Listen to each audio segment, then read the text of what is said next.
Hi, my name is Sean Bowles. This is the second face-to-face for the T21 class at Medfield High School.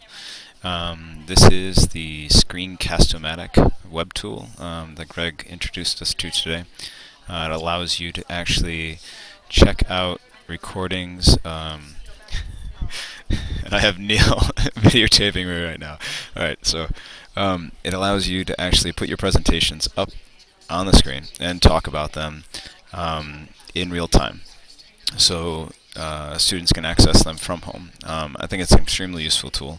I created one today using a Prezi that I created last year. I got to go through the process of photosynthesis, cellular respiration in real time, explaining them in detail so that anybody can access it as a resource in school or outside of school. I think it's definitely a tool that I will use in the future.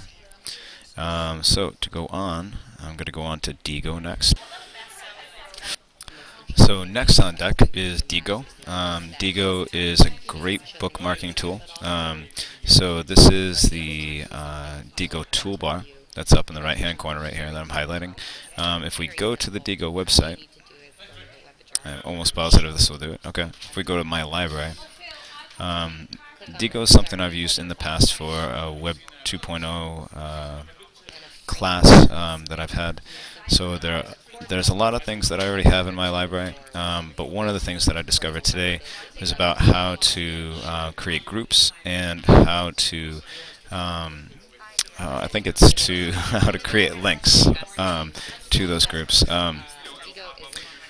So it is, I think it's an extremely useful tool to coordinate with the other science teachers and that I have in 7th grade. So I'm going to move on to EdCanvas. So I made a small EdCanvas that covers mitosis. When I created this, it just shows the basic phases of mitosis and gives a short explanation of it. I think this is also an extremely useful tool because I can show not just images and explanation. Okay, so I'm going back to EdCanvas. So after I showed them the phases of mitosis, my plan was to show them an animation that I created that explains each phase of mitosis. This is an animation that is done by a man named Drew Barry. It really gives them kind of a microscopic view of what the process of mitosis might look like right at the level of a molecule. And then I had one more thought to put in what active yeast mitosis might look like under a microscope. This would be a prep for a lab. So I haven't done much with EdCanvas, but I could definitely see how it would be great for working with not just with my own kids, not with myself to present, but also my own kids creating a presentation. Let's check out Socrative. Socrative I haven't used before, but I created a very short test, and I think it's usable, not just for the beginning of class, but also the end of class. I like the idea of it being a quick thing. I've had to test kids' knowledge, but I've had reservations about using it just because of access, computer access in the school. It takes a while to upload computers, to boot computers up and all of that. So I think now that I know that most kids probably have texting options where they can actually vote on Socrative or answer questions on Socrative, I think it would be useful. I think I just have to go through the process of figuring out best ways to use it. So it's definitely something I could see myself using in the future. The Tactilize, I've started to create some through Tactilize, but it was definitely more confusing. I was trying to find the difference between that and ThingLink. ThingLink I found really easy to use, but I could see how Tactilize was much different based on the the example that Greg had brought up about that NASA had developed.